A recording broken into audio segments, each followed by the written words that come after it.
Hello students, welcome to my class. बच्चों, company law में 3 important doctrines हैं जिनसे रिलेटेड आपसे क्वेश्चन पूछा जा सकता है। First one is doctrine of constructive notice, second doctrine of indoor management and third one is doctrine of ultra vires.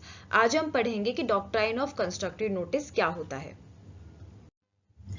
बच्चों, जैसा कि हम प्रीवियस लेक्चर्स में ऑलरेडी पढ़ चुके हैं, जब एक कंपनी रजिस्टर होती है तो कुछ important documents registrar of companies के पास फाइल करती है, जिसमें सबसे इंपॉर्टेंट डॉक्यूमेंट्स है memorandum of association and article of association. एक बार डॉक्यूमेंट फाइल हो जाते हैं, रजिस्ट्रार इनको रजिस्टर कर लेता है तो ये पब्लिक डॉक्यूमेंट बन जाते हैं। इसका मतलब इन डॉक्यूमेंट्स को कोई भी इंस्पेक्ट कर सकता है, कोई भी आउटसाइडर बेसिकली इनको देख सकता है। अगर कोई भी पर्सन कंपनी के साथ डील करने जा रहा है तो उसको ये डॉक्यूमेंट्स अच्छे से पढ़ लेने चाहिए। अब ये डॉक्ट्राइन क्या कहती है? ये डॉक्ट्राइन यही कहती है कि any person dealing with the company presume to have read and understood this documents, कि अगर कोई पर्सन कंपनी के साथ डील करने जा रहा है तो कंपनी ये अज्यूम करके चलेगी उन्होंने कंपनी के दोनों इंपॉर्टेंट डॉक्यूमेंट्स, कंपनी का मेमोरेंडम और कंपनी की रूल बुक जो कि आर्टिकल ऑफ एसोसिएशन है, दोनों को अच्छे से पढ़ लिया है और समझ लिया है। सपोज कोई पर्सन कंपनी के साथ कॉन्ट्रैक्ट में आता है और ऐसा कॉन्ट्रैक्ट होता है जो कि मेमोरेंडम या आर्टिकल्स के प्रोविजन के कॉन्ट्रावीन जा रहा था, उसके अगेंस्ट जा रहा था, उसके बाहर है, तो वो इस कॉन्ट्रैक्ट को कंपनी पे एनफोर्स नहीं कर सकता।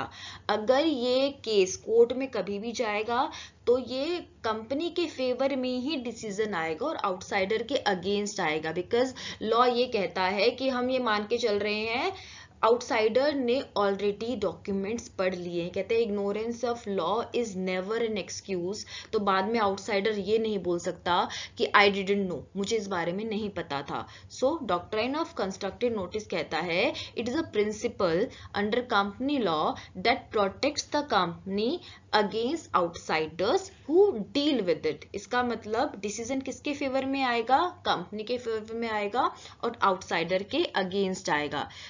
हमारा इस तरीके से हम बता सकते हैं अगर कोई भी पर्सन कंपनी के साथ डील करने जा रहा है तो अच्छा यही होगा कि वो दोनों डॉक्यूमेंट्स अच्छे से पढ़ ले और बाद में वो उस चीज को मना नहीं कर सकता कि हमें नहीं पता था।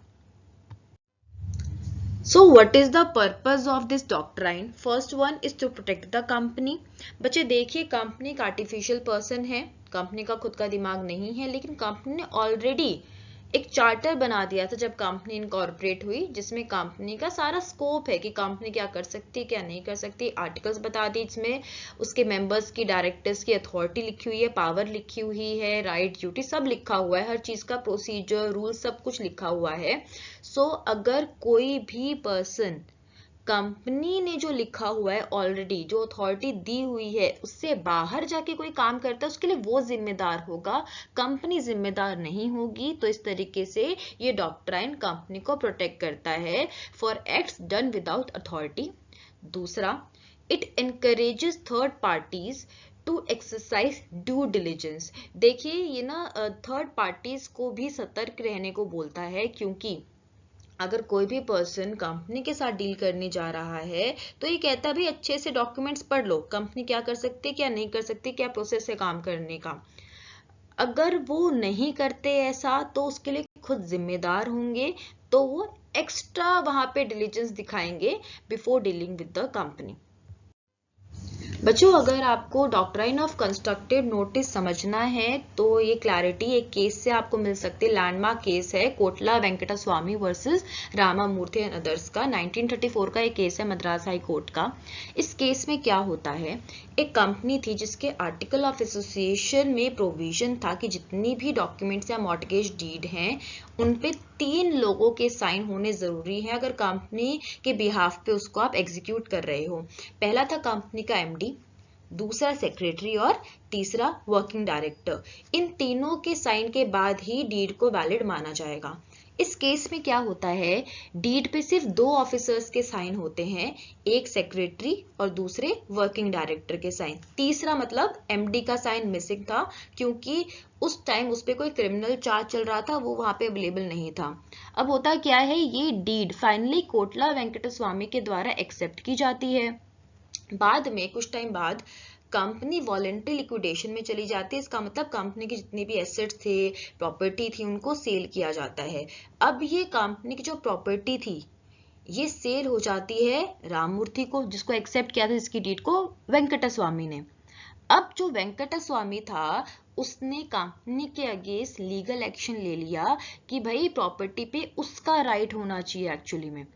अब इशू यहाँ पे ये आया कि जो मॉर्टगेज डीड एग्जीक्यूट हुई थी उस पे एमडी के साइन नहीं थे, तो क्या फिर भी उसको वैलिड माना जाएगा और कंपनी उसके लिए लायबल होगी?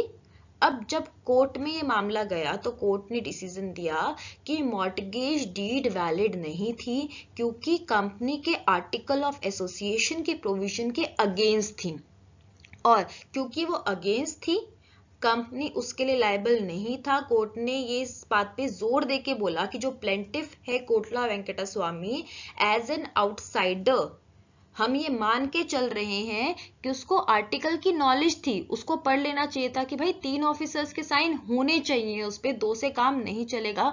बाद में वो ये नहीं कह सकता कि हमें पता नहीं था। सो हमें ये क्या समझ में आया, अगर कोई भी पर्सन कंपनी के साथ डील करना चाह रहा है तो वो कंपनी के दोनों इंपॉर्टेंट डॉक्यूमेंट्स मेमोरेंडम और आर्टिकल अच्छे से पढ़ ले और समझ ले बाद में, क्योंकि वो मना नहीं कर पाएगा कि मुझे इस चीज की, बेसिकली इस प्रोविजन की, किसी लिमिटेशन की नॉलेज नहीं थी। बच्चों आई होप आपको कंस्ट्रक्टिव नोटिस का डॉक्ट्राइन समझ में आ चुका है। अगर आपको कोई भी डाउट है इस टॉपिक में तो आप मुझे नीचे दिए गए कमेंट सेक्शन में बता सकते हैं। Thank you for watching and don't forget to subscribe for more such videos.